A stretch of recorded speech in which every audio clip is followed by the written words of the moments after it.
चले वतन की ओर डाल के प्रेम की डोर। हम चले वतन की ओर डाल के प्रेम की डोर। बाबा खींच रहा है आज सहज ही अपनी ओर। हम चले वतन की ओर। ஓம் சாந்தி. 14/12/1978 அவ்யக்த பாப்தாதா மதுபன். வாணியின் தலைப்பு: தடைகளிலிருந்து விடுபடுவதற்கான சுலபமான வழி. பாப்தாதா எப்பொழுதும் காணாமல் போய் கண்டெடுக்கப்பட்ட தன்னுடைய செல்ல குழந்தைகளை அன்பு நிறைந்த பார்வையோடு தன்னுடைய மிக உயர்ந்த கிரீடத்திற்கு சமமான மிக உயர்ந்த குழந்தைகளை அதே பல மடங்கு பாக்கியம் நிறைந்த ரூபத்தில் பார்த்து கொண்டே பிரிந்து சென்ற கல்பத்து குழந்தைகள் எவ்வளவு உயர்ந்த பதவியை அடைவதற்கு தகுதியாகியிருக்கிறார்கள் என்று பார்த்து எப்பொழுதும் குஷி அடைகின்றார். ஒவ்வொரு குழந்தையின் தகுதி, ஒவ்வொரு குழந்தையின் விசேஷம் பாப்தாதாவின் எதிரில் எப்பொழுதும் தெளிவாக இருக்கிறது. மேலும் பாப்தாதா ஒவ்வொரு குழந்தையின் விசேஷத்தின் மதிப்பை தெரிந்து கொண்டு ஒவ்வொருவரையும் விலை மதிக்க முடியாத ரத்தினம் என்று நினைக்கின்றார். சகயோகி குழந்தைகள் எப்பொழுதும் பாப்தாதாவின் நினைவு சொரூபத்தில் இருக்கிறார்கள். பாப்தாதா தன்னுடைய விதவிதமான விலை மதிக்க முடியாத ரத்தினங்களின் கூடவே தான் எப்பொழுதும் இருக்கின்றார்.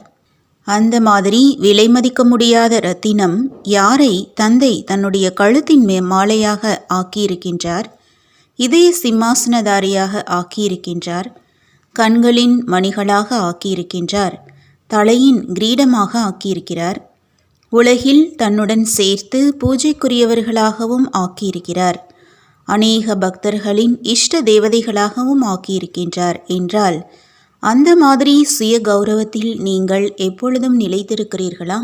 எந்த பார்வையோடு பாப்தாதா பார்க்கின்றாரோ மற்றும் உலகின் தேவதை என்ற அதே சொரூபத்தில் எப்பொழுதும் நிலைத்திருக்கிறீர்களா? இன்று தந்தை மற்றும் தாதா இடையே குழந்தைகளை பற்றிய ஆன்மீக உரையாடல் நடந்து கொண்டிருந்தது. பாப்தாதா கூறினார், சகஜ யோகி குழந்தைகள், ராஜ ரிஷி குழந்தைகள் சென்று கொண்டிருக்கும் போதே அதிவேகத்திற்கு பதிலாக சில நேரம் நின்று விடுகிறார்கள். ஏன் நிற்கிறார்கள்? தன்னுடைய வாழ்க்கையின் எதிர்காலத்தின் உயர்ந்த இலக்கு தெளிவாக தென்படவில்லையா? இனி என்ன நடக்கும் என்ற இந்த கேள்விக்குறியின் பரீட்சை எதிரில் வருகிறது. அதன் காரணமாக அதிவேகம் மற்றும் தீவிர முயற்சி மாறி வெறும் முயற்சியின் ரூபத்தில் ஆகிவிடுகிறது.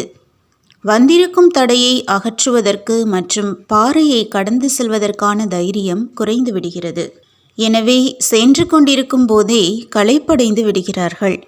சிலர் களைப்படைந்து விடுகிறார்கள், சிலர் மனமுடைந்து போய்விடுகிறார்கள். அதாவது தன்மேல் உள்ள நம்பிக்கையை இழந்தவர்களாக ஆகிவிடுகிறார்கள். அந்த மாதிரி நேரத்தில் தந்தையின் ஆதரவு கிடைத்த போதிலும் தன்னை ஆதரவற்றவர்களாக அனுபவம் செய்கிறார்கள். ஆனால் பாப்தாதா ஒரு நொடிக்கான சுலபமான சாதனம் மற்றும் எந்த ஒரு தடையிலிருந்து விடுபடுவதற்கான வழியாக அவ்வப்போது என்ன கூறி வந்திருக்கிறாரோ அதை மறந்து விடுகிறார்கள். ஒரு நொடியில் தன்னுடைய சொரூபம், அதாவது ஆத்மீக ஜோதி சொரூபம், மேலும் காரியத்தில் கருவி என்ற உணர்வு சொரூபம், அப்படி இந்த டபுள் லைட் சொரூபம் ஒரு நொடியில் உயிரை தாண்டுதலை செய்விக்கக்கூடியது. ஆனால் குழந்தைகள் என்ன செய்கிறார்கள்? உயிரை தாண்டுவதற்கு பதிலாக பாறையை உடைக்க தொடங்கி விடுகிறார்கள், அகற்றுவதில் ஈடுபட்டு விடுகிறார்கள். இதன் காரணமாக அவரவர்களின் சக்திக்கு ஏற்ப என்ன தைரியம் மற்றும் உற்சாகம் இருக்கிறதோ அது அதிலேயே முடிவடைந்து விடுகிறது. மேலும் களைப்படைந்து விடுகிறார்கள் அல்லது மனமுடைந்து போய்விடுகிறார்கள்.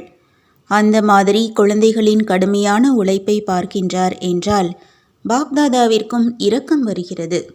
தாண்டி விடுங்கள், மேலும் ஒரு நொடியில் கடந்து விடுங்கள் என்ற இதை மறந்து விடுகிறார்கள். அப்படி இன்று இந்த ஆன்மீக உரையாடல் குழந்தைகள் என்ன செய்கிறார்கள் மற்றும் பாப்தாதா என்ன கூறுகிறார் என்பது நடந்து கொண்டிருக்கிறது. எளிய வழியை கூட கொஞ்சம் மறந்துவிட்ட காரணத்தினால் அவர்களே களைப்படையும் அளவிற்கு கடினமாக்கி விடுகிறார்கள். வேறு என்ன செய்கிறார்கள்? தன்னுடைய வீணான எண்ணங்களின் புயலை அவர்களே உருவாக்குகிறார்கள். மேலும் அதே புயலில் அவர்களே ஆடிவிடுகிறார்கள். தன்னுடைய நிச்சயத்தின் அஸ்திவாரம் மேலும் அநேக விதமான பிராப்திகளின் ஆதாரத்தில் அவர்களே ஆடிப்போய் விடுகிறார்கள். விநாசம் ஆகுமா அல்லது ஆகாதா ஒன்றும் தெரியவில்லை. பகவானின் மகா வாக்கியம் சரியா அல்லது இல்லையா? உலகின் எதிரில் நிச்சயத்தோடு சொல்லவா அல்லது வேண்டாமா? குப்தமாக இருப்பதா அல்லது வெளிப்படுத்துவதா? சேமிப்பு செய்யவா அல்லது சேவையில் ஈடுபடுத்தவா? குடும்பத்தை கவனிக்கவா அல்லது சேவையில் ஈடுபடுத்தவா? கடைசியில் என்ன ஆகுமோ? தந்தையோ நிராகாரமானவர் மற்றும் ஆக்காரி ஆகிவிட்டார். சாக்காரத்தில் எதிர்கொள்வதோ நாங்கள்தான். இந்த மாதிரி வீணான எண்ணங்களின் புயலை உருவாக்கி தன்னையே மேலே கீழே ஆட வைக்கிறார்கள். தன்னுடைய நிச்சயத்தின் அஸ்திவாரத்தை ஆட்டி விடுகிறார்கள். எப்படி புயல் ஒருவரை எங்கேயோ கொண்டு சேர்த்துவிடும், அதேபோல் வீணான எண்ணங்களின் புயல் தீவிரமாக முயற்சி செய்பவரின் பக்கம் எடுத்து செல்லும். அந்த மாதிரி புயலில் வராதீர்கள். பாப்தாதா அந்த மாதிரி குழந்தைகளை பார்த்து, இதுவரையிலும் ட்ரஸ்டியாக இருக்கிறீர்களா அல்லது குடும்பஸ்தனா என்று கேட்கின்றார். ட்ரஸ்டியாக இருக்கிறீர்கள் என்றால் பொறுப்பாளர் யார்? தந்தையா அல்லது நீங்களா? எப்பொழுது தந்தையின் பொறுப்பாக இருக்கிறது என்றால் ஆகுமா அல்லது ஆகாதா? என்னவாகும் என்ற இது தந்தையின் பொறுப்பா அல்லது உங்களுடையதா? நிச்சய புத்தியின் முதல் அடையாளம் என்னவாக இருக்கும்? நிச்சய புத்தி என்றால் எப்பொழுதும் கவலையற்று இருப்பவர். எப்பொழுது தந்தை உங்களுடைய அனைத்து கவலைகளையும் தன்மேல் எடுத்துக்கொண்டார் என்ற பிறகும் நீங்கள் ஏன் கவலைப்படுகிறீர்கள்? விநாசம் ஆகுமா அல்லது ஆகாதா? மேலும் எப்பொழுது ஆகும் என்ற இந்த கவலை பிராமண வாழ்க்கையில் ஏன் இருக்கின்றது? பிராமண வாழ்க்கை வைரத்திற்கு சமமான வாழ்க்கை, தந்தையோடு சந்திப்பை செய்யும் வாழ்க்கை, முன்னேறும் கலைக்கான வாழ்க்கை, அனைத்து பொக்கிஷங்களால் நிரம்பிய வாழ்க்கை, அனைத்து அனுபவம் நிரம்பிய வாழ்க்கை. அப்படிப்பட்ட இந்த வாழ்க்கை பிடிக்கவில்லையா?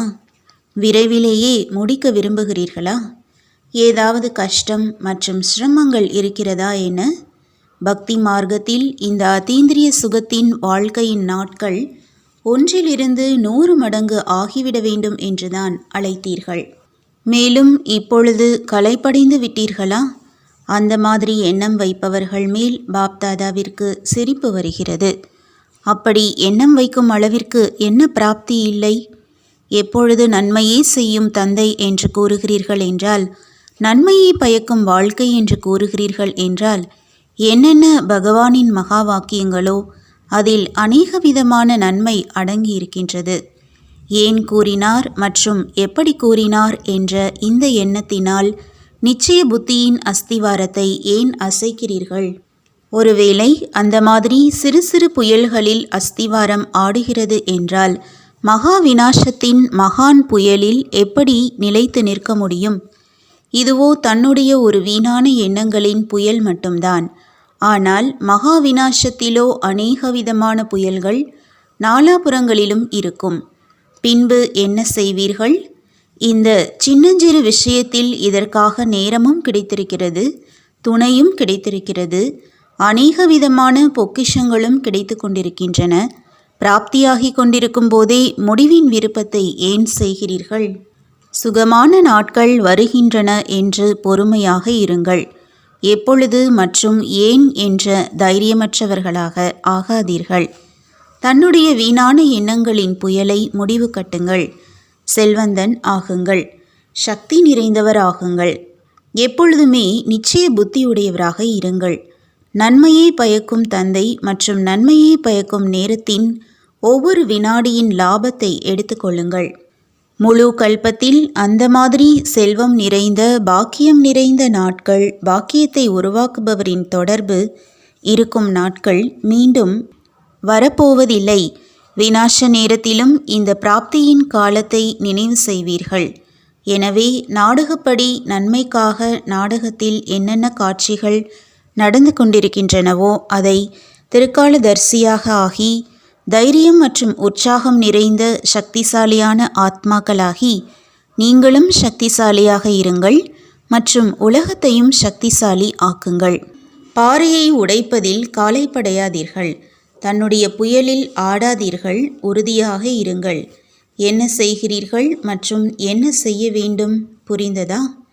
இதே ஆன்மீக உரையாடல். அதாவது குழந்தைகள் என்ன விளையாட்டை காண்பிக்கிறார்கள் என்பதுதான் நடந்தது. இப்பொழுது சக்தி நிறைந்த விளையாட்டை விளையாடுங்கள். அதன் மூலம் மற்ற அனைத்து விளையாட்டும் முடிவடைந்து விடட்டும். மனமுடைந்து போவதற்கு பதிலாக இதயம் எப்பொழுதும் குஷியடைந்து விடட்டும். இப்பொழுது அந்த மாதிரியான எண்ணத்தை இந்த மகான் யக்யத்தில் ஆகுதியாக போட்டு செல்லுங்கள். உடன் எடுத்து செல்லாதீர்கள். நிரந்தரமாக ஸ்வாகா. எப்பொழுது நீங்களே ஸ்வாகா ஆகியிருக்கிறீர்கள் என்றால் இந்த எண்ணம் எப்படி வர முடியும்? எனவே இப்பொழுது ஸ்வாகா என்பதற்கு போக் வைத்து செல்லுங்கள். சக்திசாலியான எண்ணங்கள் என்ற மலர்களின் போக் வையுங்கள். எந்த போக் வைக்க வேண்டும் என்று புரிந்ததா? நல்லது. எப்பொழுதும் கவலையற்ற, எப்பொழுதும் நிச்சய புத்தியுடைய, ஒவ்வொரு மகா வாக்கியத்தின் மகான் அர்த்தத்தை தெரிந்திருக்கக்கூடிய, எண்ணத்திற்கும் ட்ரஸ்டி, அதாவது எது தந்தையின் எண்ணமோ அதுவே குழந்தைகளின் எண்ணம். அந்த மாதிரி மனம் புத்தி சம்ஸ்காரத்தில் சமமான பாப்தாதாவின் நெருக்கமான ஆத்மாக்களுக்கு பாப்தாதாவின் அன்பு நினைவுகள் மற்றும் நமஸ்காரம். பார்ட்டிகளுடன் சந்திப்பு. பாப்தாதா ஒவ்வொரு குழந்தையையும் அனைவரையும் விட உயர்ந்த ஆத்மாவின் ரூபத்தில் பார்க்கின்றார். ஏனென்றால் உலகினுள் எத்தனைதான் உயர்ந்த ஆத்மாக்கள் இருந்தாலும் உங்கள் எதிரில் அவர்கள் என்ன? ஒன்றுமே இல்லை. எந்த ஆத்மாக்கள் தன்னுடைய அழியாத தந்தையின் விசேஷ படைப்பாகிய சொர்க்கத்தின் அதிகாரி ஆக முடியாது என்றால் அவர் நிலைதான் என்ன? எந்த குழந்தை தந்தையின் சொத்தின் உரிமையிலிருந்து வஞ்சிக்கப்பட்டு விட்டார் என்றால் அவர் நிலை எப்படி இருக்கும்? அப்படி எவ்வளவு பெயர் பெற்ற ஆத்மாக்களாக இருந்தாலும் உங்களுடைய உயர்ந்த பிராப்தியின் எதிரில் அவர்கள் ஒன்றுமே இல்லை. அப்படி அனைவரையும் விட உயர்ந்தவர்கள் ஆனீர்கள் இல்லையா? இன்றைய உலகத்தின் ஜனாதிபதி கூட உங்களை பார்த்து பிரம்மா குமாருக்கு பதிலாக ஜனாதிபதி ஆகிவிடுங்கள் என்று கூறினார் என்றால் ஆவீர்களா? இல்லைதான் இல்லையா? ஏனென்றால் எங்கே இன்றைய பழைய உலகத்தின் அற்ப காலத்து பதவி, எங்கே நிரந்தரமான பதவி என்பதை தெரிந்திருக்கிறீர்கள். அப்படி என்ன அளவில் கூட புத்தி அங்கே வளைந்து கொடுக்க முடியாது. ஏனென்றால் எப்பொழுது ராஜாக்களுக்கெல்லாம் ராஜா ஆகிறீர்கள் என்றால் இது எப்படிப்பட்ட நிலை? இவர்களோ கிரீடமற்ற ராஜாக்களாகவும் இல்லை. ராஜாக்களிலோ சக்தி இருக்கும். அது எங்கே இருக்கிறது? ஒன்று கிரீடமற்றது, இன்னொன்று சக்தியும் இல்லாதது என்றால் அங்கே பார்வை மூழ்குமா என்ன? அந்த மாதிரி உயர்ந்த நிலை மற்றும் மகான் நிலையை எப்பொழுதும் நினைவில் வையுங்கள். எப்பொழுதும் நினைவு சொரூபம் ஆக இருப்பதினால் அனைத்து பிராப்தியின் அனுபவம் செய்ய முடியும். கொஞ்சத்திலேயே திருப்தி ஆகுபவராக இருக்கக்கூடாது. கொஞ்சத்தில் யார் திருப்தி ஆவார்? பக்தர்கள். அப்படி நீங்கள் பக்தனோ இல்லையே? அதிகாரிதான் இல்லையா? அதிகாரிக்கு தன்னுடைய அதிகாரத்தின் அனுபவம் இருக்கும். இன்று வீட்டில் இருப்பவர்கள் தன்னுடைய முழுமையான அதிகாரத்தை கேட்கிறார்கள். வேலைக்காரன் கூட முழு அதிகாரத்தை கேட்கின்றார். ஒருவேளை கொஞ்சம் குறைந்தது என்றாலும் என்னுடைய அதிகாரத்தை கொடுங்கள் என்று கூறுவார். தந்தையோ அனைத்து அதிகாரத்தையும் கொடுப்பவர் என்றால் அனைத்து அதிகாரத்தையும் பிராப்தி செய்யுங்கள். பக்தனாக இல்லாமல் அதிகாரி ஆகுங்கள். பக்த ஆத்மா எதுவரை பிராமணன் ஆகவில்லையோ அதுவரை சொர்க்கத்தில் வர முடியாது. பக்தனிலிருந்து பிராமணன் ஆக வேண்டும். பிறகு பிராமணனிலிருந்து தேவதை ஆக வேண்டும். பக்த தன்மையின் அம்ச மாத்திரமும் இருக்க வேண்டாம். இதைத்தான் சம்பூர்ண அதிகாரி என்று கூறுவது. பக்தன் மற்றும் பகவானின் சந்திப்பு, குழந்தைகள் மற்றும் தந்தையின் சந்திப்பு இரண்டிலுமே இரவு பகலுக்கான வித்தியாசம் இருக்கிறது இல்லையா? அப்படி எந்த சந்திப்பு பிடித்திருக்கிறது? மாயாவின் வசமாகி விடுகிறீர்கள் என்றால் எந்த ரூபத்தில் சந்திக்கிறீர்கள்? கிருபை செய்யுங்கள், ஆசீர்வாதம் கொடுங்கள், சக்தி கொடுங்கள், என்ன செய்வது, எப்படி செய்வது, ஏதாவது வழி கொடுங்கள், எங்களிடம் மாயாவை அனுப்பாதீர்கள். இது பலகீனம்தான் இல்லையா?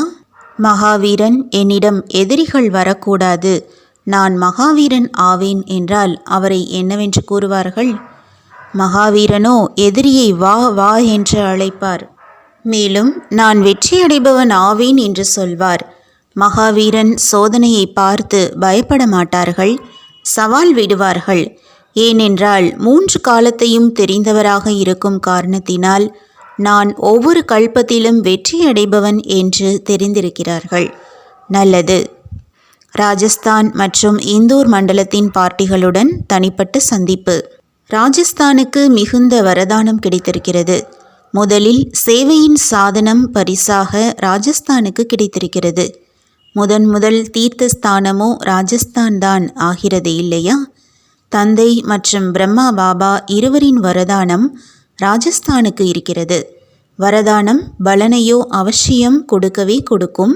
ஆனால் எந்த நேரம் கொடுக்கும்? அந்த நேரத்தை பார்த்து கொண்டிருக்கிறீர்கள். மேலாவின் கூடவே விசேஷ ரூபத்தில் அந்த மாதிரி சூழ்நிலையை உருவாக்குங்கள். எப்படி காந்தம் அனைத்தையும் தன் பக்கம் ஈர்த்து விடுகிறதோ அந்த மாதிரி ஆன்மீக சூழ்நிலை ஆத்மாக்களை தன் பக்கம் ஈர்க்க வேண்டும். இதுதான் மேலாவின் வெற்றி. விசேஷ கவனம் வைத்து ஒவ்வொரு துறையைச் சேர்ந்த ஆத்மாக்களையும் இந்த மேலாவின் சாதனம் மூலமாக நெருக்கத்தில் கொண்டு வாருங்கள். சாதனம் மிகவும் ஈர்க்கக்கூடியது. சாதனத்தின் முழு லாபத்தை எடுங்கள். அனைவருக்கும் செய்தி சென்றடைய வேண்டும். கடுமையாக உழைப்பதினால் அவசியம் பலன் கிடைக்கும். ராஜஸ்தானின் எண்ணிக்கை அதிசயத்தின் பட்டியலில் வந்துவிட்டது என்ற அந்த ஒரு நாளும் அவசியம் வரும். இதற்காக பரோபகாரியாக மட்டும் ஆகுங்கள். பரோபகாரி மூலம் உலகிற்கு உபகாரி ஆகிவிடுவார்கள். பாப்தாதாவின் விசேஷ பூமி எதன் மேல் தந்தையின் பார்வை பட்டதோ அது அவசியம் பலன் கொடுக்கும். ராஜஸ்தானின் மகிமையை தந்தை தெரிந்திருக்கின்றார். ராஜஸ்தானில் இருப்பவர்கள் அதை குறைவாக தெரிந்திருக்கிறார்கள். என்ன ஆகப் போகிறது என்று தந்தை தெரிந்திருக்கிறார். ஆகும். பிறகு நீங்கள் கூறுங்கள். முக்கிய தலைமையகமும் ராஜஸ்தானில் இருக்கிறது தான் இல்லையா? எனவே அக்கம் பக்கத்திலும் அவசியம் ஈர்க்கக்கூடிய நிலையங்கள் உருவாகும். அந்த நேரமும் வரும். சாக்கார பாபாவின் முதற் பார்வை எங்கு சென்றது? ராஜஸ்தான் மேல். அப்படியானால் ஏதாவது விசேஷம் இருக்கும் இல்லையா? எப்பொழுது நேரம் வந்தடைந்து விட்டதோ, திரை விலக்கப்பட்டதோ அப்பொழுது காட்சி எதிரில் வந்துவிடும். நல்லது. டீச்சர்களுடன் சந்திப்பு. டீச்சர்களின் விசேஷ காரியமே தந்தையின் நினைவு மற்றும் சேவைதான். அப்படி அனைத்து டீச்சர்களும் தைரியத்தை நன்றாக காண்பித்தீர்கள். உழைப்பும் நன்கு செய்து கொண்டிருக்கிறீர்கள். மேலும் உழைப்பின் பலனும் நாளாக கைகூடுவதாக இருக்கும். மத்திய பிரதேசத்திற்கு பூத்து குலுங்கும் வரதானம் இருக்கிறது. ஏனென்றால் ஒரு வழி மற்றும் ஒரே சீரான நிலையில் இருந்து கொண்டு ஒரே காரியத்தில் ஈடுபட்டிருக்கும் ஆத்மாக்கள் அவர்களே எப்பொழுதும் முகமலர்ந்து இருக்கிறார்கள். மேலும் பூமியையும் பலன் அளிப்பதாக ஆக்குகிறார்கள். இன்றைய நாட்களின் அறிவியல் மூலமாக இந்த நேரம் விதை விதைக்கிறார்கள். பின்பு குறைந்த நேரத்தில் பலன் பெறுகிறார்கள். முன்பை விட அதிவேகம் இருக்கிறது. விதை விதைத்தார்கள், பலன் கிடைத்தது. அதேபோல் தன்னுடைய அமைதியின் பலம் மூலம் சுலபமாக மற்றும் அதிவேகத்தில் பிரதீட்சத்தாவையும் பார்ப்பார்கள். உயரே தாண்டி செல்பவர்கள்தான் இல்லையா? பாறையை உடைப்பவர்கள் அல்ல. எப்படி பொறுப்பில் இருக்கும் ஆத்மாக்கள் இருக்கிறார்களோ அதேபோல் வாயுமண்டலமும் உருவாகிறது. அவர்களே சகயோகியாக இருக்கிறார்கள் என்றால் வரக்கூடிய ஆத்மாக்களையும் சகயோகி ஆக்கிவிடுகிறார்கள். அவர்களே குழப்பத்தில் இருக்கிறார்கள் என்றால் வரக்கூடிய ஆத்மாக்கள் கூட அதே எண்ண அலைகளைத்தான் பரப்புகிறார்கள். அப்படி பொறுப்பில் இருக்கும் ஆத்மாக்கள் எப்பொழுதும் தடையற்றவராக ஒரு தந்தையின் அன்பிலேயே மூழ்கி இருக்கக்கூடிய நிலையில் இருக்க வேண்டும். நல்லது. வரதானம்: வீணானது மற்றும் தொந்தரவு செய்யும் வார்த்தையிலிருந்து விடுபட்டு டபுள் லைட் அவ்யக்த ஃபரிஷ்தா ஆகுங்கள். அவ்யக்த ஃபரிஷ்தா ஆக வேண்டும் என்றால் வீணான வார்த்தை எது யாருக்குமே பிடிப்பதில்லையோ அதை நிரந்தரமாக முடிவு கட்டுங்கள். விஷயம் 2 வார்த்தைகளுடையதாக இருக்கும், ஆனால் அதை பெரிதுபடுத்தி பேசிக்கொண்டே இருப்பது என்ற இதுவும் வீணானதாகும். எந்த காரியங்கள் 4 வார்த்தைகளில் முடியுமோ அதற்கு 12-15 வார்த்தைகள் கூறாதீர்கள். குறைவாக பேசுங்கள், மெதுவாக பேசுங்கள். இந்த ஸ்லோகனை கழுத்தில் டாலராக போட்டுக்கொள்ளுங்கள். வீணானவை மற்றும் தொந்தரவு செய்யும் வார்த்தையிலிருந்து விடுபட்டவர் ஆனீர்கள் என்றால் அவ்யக்த ஃபரிஷ்தா ஆவதில் மிகுந்த உதவி கிடைக்கும்.